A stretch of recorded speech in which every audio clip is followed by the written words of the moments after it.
সুখের পায়রা। জীবন গল্পের পাতায় আবদ্ধ হয়ে আছে হাজারো গল্পের কাহিনী। দিনগুলো চলে যায় পায়ে পায়ে অনেকটা পিছনে, কিন্তু জীবনের প্রতিটি সময়ের রেশ ধরে সুখের পায়রাগুলো সময় পেলেই সুযোগ বুঝে উড়ে এসে জুড়ে বসে মনের উঠোনে। সুখের পায়রার জন্য আসনটা খালি পড়ে থাকে সব সময়ের জন্য।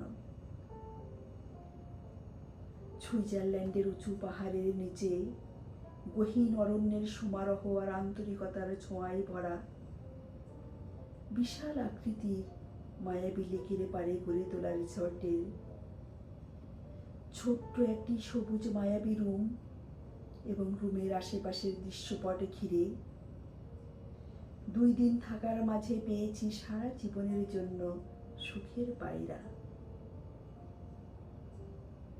সত্যি আজ আমি ধন্য শুধুই নিজের জন্য।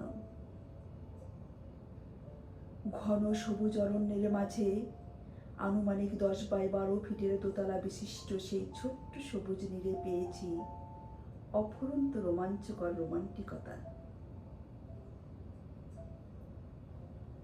বিকেলে লেকের পাড়ে বসে ভালোবাসার সুরভি ঠেলে চায়ের পেয়ালায় চুমুক দিয়ে দুজনের মধ্যে চলত ভালোবাসার আদান প্রদান করার প্রতিযোগিতার খেলা।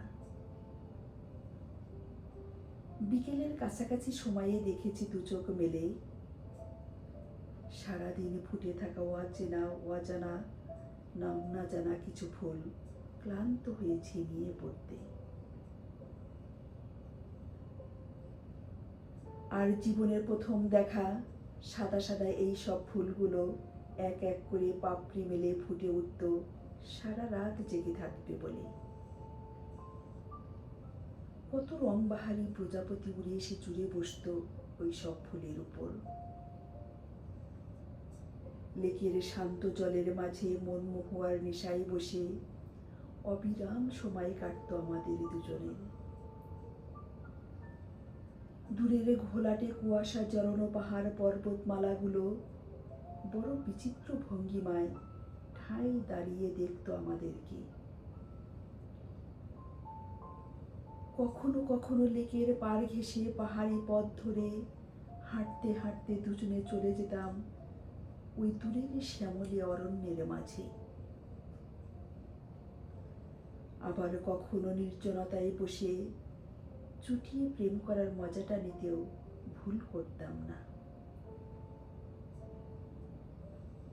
রাতের আধারেও চলত মায়াবী সুখের পায়রার সন্ধানে। ভোরের পাতে নির্মল বাতাসের অনুভূতির প্রকাশ পেত নতুন ভাবে ভালোবাসার সুরভি ঢেলে দিয়ে। সুখের পায়রাগুলো এভাবেই ধরা দিত আমাদের মাঝে সুইজারল্যান্ডের গহীন অরণ্যের মাঝে ওই রিসর্ট থেকে।